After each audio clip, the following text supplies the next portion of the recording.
हमनी के संस्कृति, हमनी के संस्कार सदा रहे हमनी के साथ।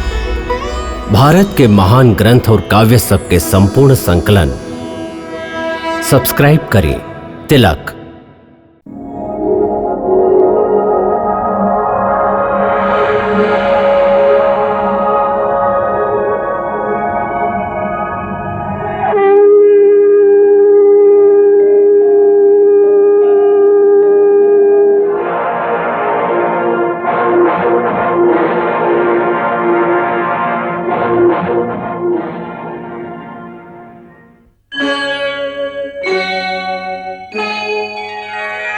कृष्णा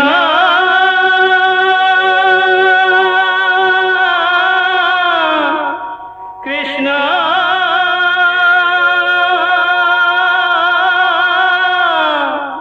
हरे कृष्णा हरे हरे।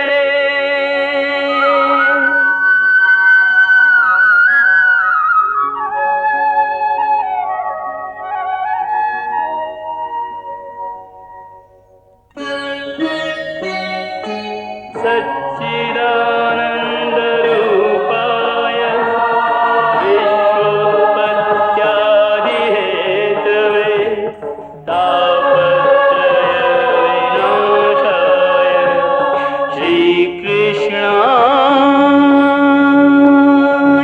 वयं नमः।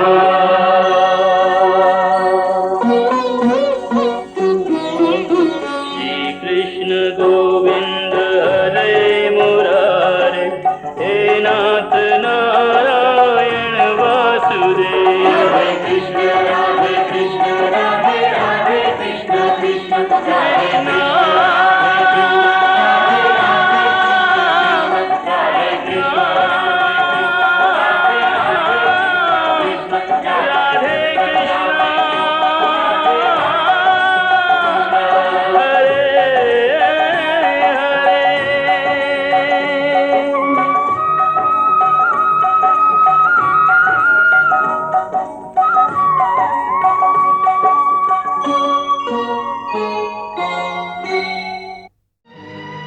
कौनो परिस्थिति में केहू व्यक्ति के का धर्म हा, ई निर्णयता वो व्यक्ति के आत्मा करेली।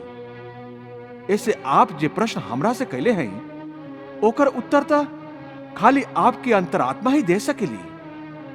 ऐसे आपके अंतरात्मा आपसे जे कहे वह आपके धर्म हा, वह आप करी। तो फिर हो गई निर्णय। हमार तो आत्मा कहेला कि अर्जुन के सुरक्षा खातिर कर्ण से होकर इच्छा से दिव्य कवच कुंडल प्राप्त कर लेबे में कौनो अधर्म नहीं खे।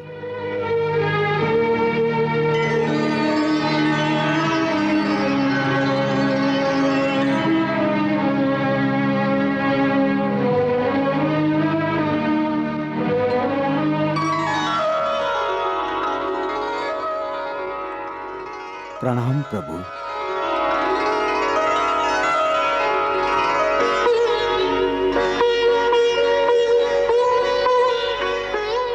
आई सूर्यदेव आई, कहीं आपके आवे के का प्रयोजन है?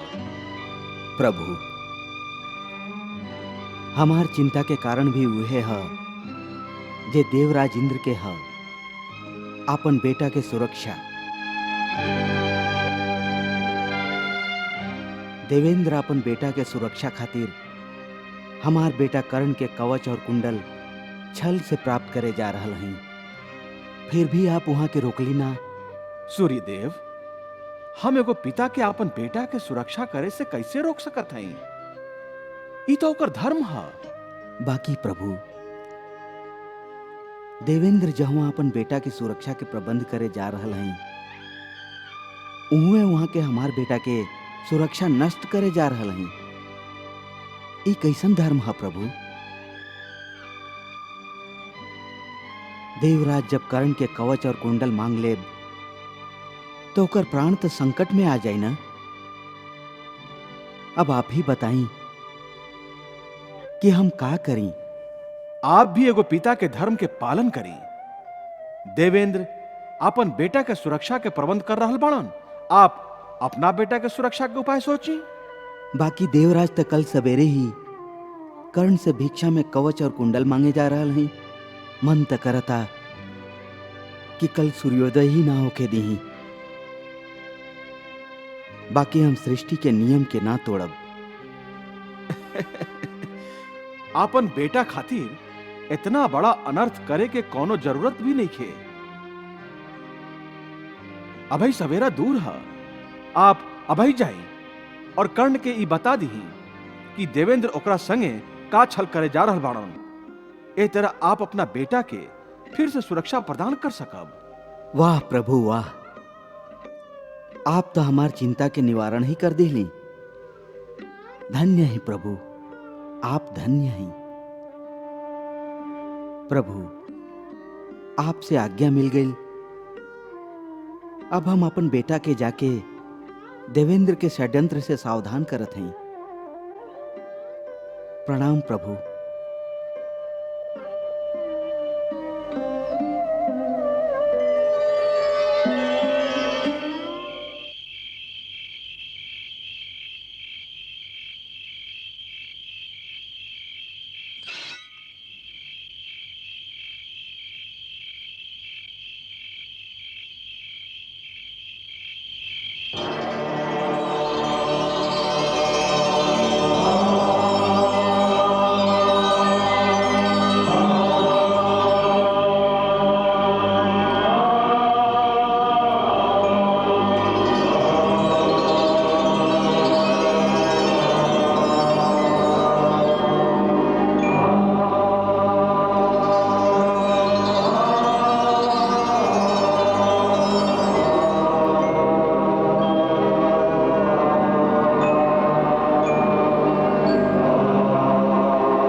प्रणाम पिताजी। आयुष्मान होखा। पिताजी, आप चिंतित दिखाई दे रहा हैं। का बात है? बेटा, माता पिता के ता अपन संतान के ही चिंता हो खेला। पिताजी, आपके मुंह से हमरा प्रति चिंता के इस शब्द सुन के हमके बहुत खुशी भई। हमरा बीच में विडंबना रहल हा कि पिता पुत्र के संगे ना रह सकल। आप देवता हैं, ऐसे आपके विवशता रहे। बाकी हम तो एगो साधारण मनुष्य हैं। ऐसे हमके एकर दुख त रहे कि आप एगो सामान्य पिता के लेखा हमके बड़ होखे तक ना पलनी। बाकी आप हमके असहाय भी ना छोड़नी। हमार प्राण के रक्षा खातिर अपन दिव्य शक्ति से जन्म से ही कवच कुंडल हमके वरदान में दिले हैं। ई कवच हमार शरीर के एगो अटूट हिस्सा है। एकरा होखत हमके ऐसन लागेला कि जैसे हमार पिता अपन छाती से हमके चिपका के रख ले बाड़न, और हम ए संसार के सगरे बला सगरे आपत्ति से सुरक्षित हैं। बेटा, तू अपने भावना के प्रकट करके हमार मन से एगो बहुत बड़ बोझ हटा देले बड़ा। एक कवच के रूप में हम तोहके सुरक्षा प्रदान करके आपन दायित्व निभा दिले रही। बाकी अब एगो ऐसन घटना होखे वाला है जेकरा कारण तोहारी कवच कुंडल के छिना जाए के भय है। एकरे चेतावनी हम तोके देवे आइल हई। ए धरती पर केकरा में इतना साहस है जे हमरा से हमार पिता के प्रेम के निशानी छीन सके? हम एगो योद्धा ही पिताजी, और ए धरती पर हमार टक्कर के दूसर कौनो योद्धा नहीं खे। कर्ण, तू जरूर एगो शूरवीर योद्धा बाड़ा। बाकी ई मत भूला कि इंद्रपुत्र अर्जुन भी तोहरा बराबरी के एगो योद्धा है।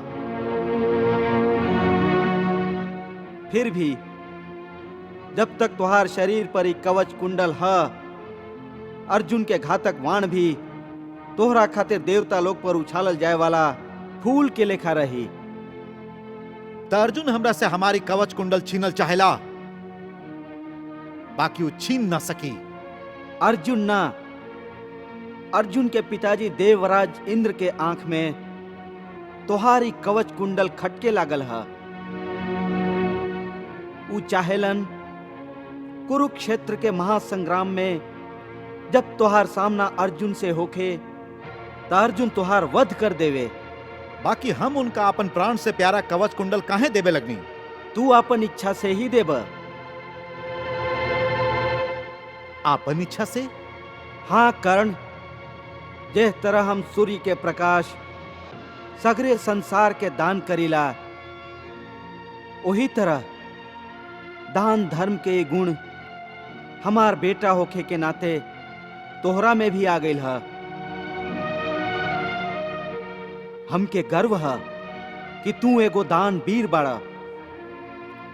देवराज इंद्र तोहार यह गुण के लाभ उठावे खातिर एगो ब्राह्मण के वेश में तोहरा से तोहार कवच कुंडल के भिक्षा मांगे आई हैं, और तू इनकार ना कर सकबा। तो आप ही चाहेली कि हम इनकार कर दें? हाँ पिताजी, ये आपके पुत्र मोह है। हमार प्रेम में आप ही भुला रहल हैं कि सूरज के प्रकाश के रूप में आप सगरे संसार के जीवन दान देइला। कितना बड़ा दान है ये। इतना बड़ दानवीर होखत भी आप अपन बेटा से दान पुण्य के गुण काहे छीनल चाहत हैं? ना पिताजी ना, ई तो एगो सुनहरा अवसर है कि हम अपन पिता सूर्य के एगो सच्चा बेटा होखे के प्रमाण छोड़ जाएं। देवराज इंद्र ता हमार प्राण रक्षा करे वाला कवच के मांगे आ रहल बड़न। भिक्षा में यदि वो हमार प्राण भी मंगे हैं, तब वो हम आंख बंद करके उनका के दान कर दे। आज तक मांगे वालन हमरा से जे कुछ भी मंगले बड़न, हम उस सब के उहे दान देले हैं। तो फिर अब खाली अपन प्राण के रक्षा खातिर हम अपन धर्म काहे छोड़ दें? हम एगो योद्धा हैं पिताजी, कायर ना। बेटा, मनुष्य में दान धर्म के भावना आदरणीय ही ना पूजनीय भी है। बाकी कैसन दान है जेकरा में दानी के प्राण संकट में आ जाए? इ त आत्महत्या है, कोनो दान ना। पिताजी, दान कोनो व्यापारी के लेखा तराजू के पलड़ा में तौल तौल के ना दिहल जाला। वो दानी दानी नहीं खे जे अपन मुद्रा गिन गिन के केहू के झोली में डाले और बदले में पुण्य कमाए के भावना रखे। सच्चा दानी तो ऊ है जे अपन याचक के जरूरत पूरा करे खातिर आंख बंद करके ओकरा पास जे कुछ है ओकर झोली में डाल देवे, और मंगला पर ना दिहल दान धर्म के अपमान है। वाह बेटा वाह, तू दान धर्म के कितना सुंदर व्याख्या कैले बाड़ा। अब हम तोहके दान धर्म के पद से हटे खातिर ना कहब। तू जरूरे अपन धर्म के पालन करा। बेटा, तू एगो महान दानवीर बाड़ा। पिताजी, बेटा कितना भी महान हो जाए, बाकी पिता के सामने छोट ही हो खेला। ऐसे आज हम अपनी हाथ के अपन पिता के सामने फैलावत हैं। बेटा, यदि अपन पिता के आगे हाथ फैलावे तो वो छोट ना हो जाला। मांग, तू हमरा से का चाहेला? पिताजी, माता पिता के आशीर्वाद से ज्यादा मूल्यवान वस्तु दुनिया में और कुछ नहीं खे। आप हमके आशीर्वाद दी कि कुरुक्षेत्र के महायुद्ध में हमके अपन शूरवीरता के प्रदर्शन करे के अवसर मिले, और आप सगरे संसार में गर्व से ही कह सकी कि कर्ण हमार बेटा रहे। कल्याण होखे।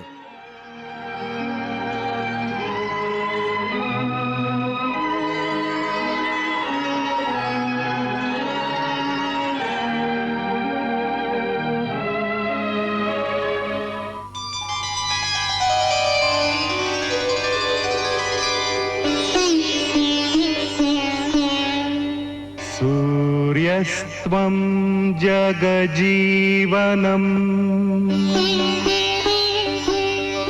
प्रभपतिनितप्रतिवन्दनम् दिनकर हे दिनमणि नमः स्वीकरोतु मम तर्पणम्।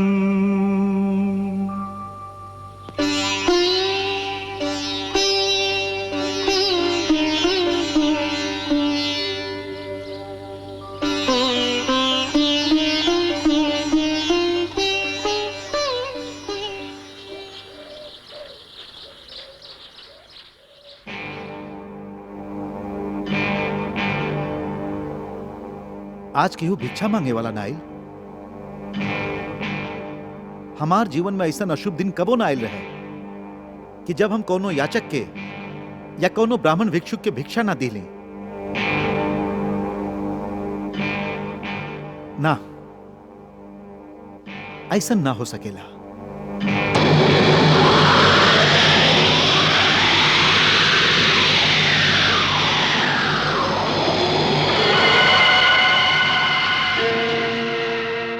बाके हो याचक, बाके हो भिक्षुक, बाके हो।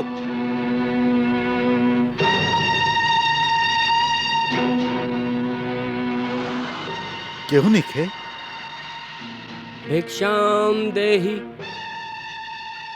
भिक्षाम देहि, भिक्षाम देहि। प्रणाम ब्राह्मण देवता। आप अंगराज कर्ण ही हैं ना?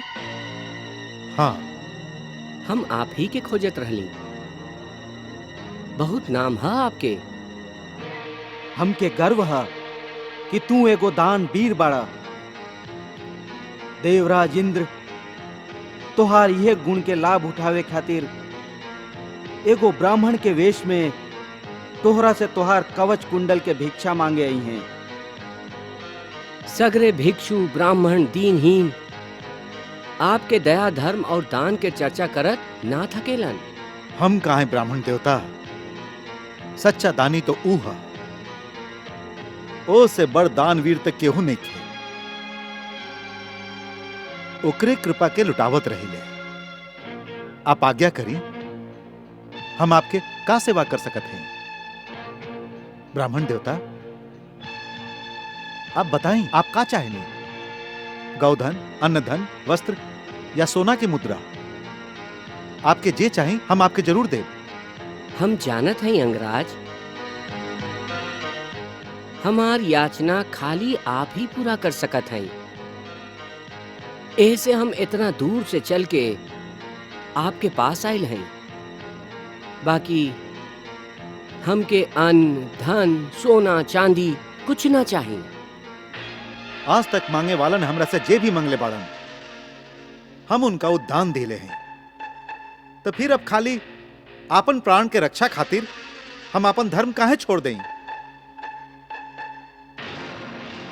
हे दानवीर, का सोचे लगली? आपके चुप देख के हम निराश होके लागल हैं। ना ब्राह्मण देवता, हम आपके निराश ना होके देव। आपके जे भी मांगे के हा खाली होकर आदेश दी। हमके आपके ई कवच और कुंडल चाहिए।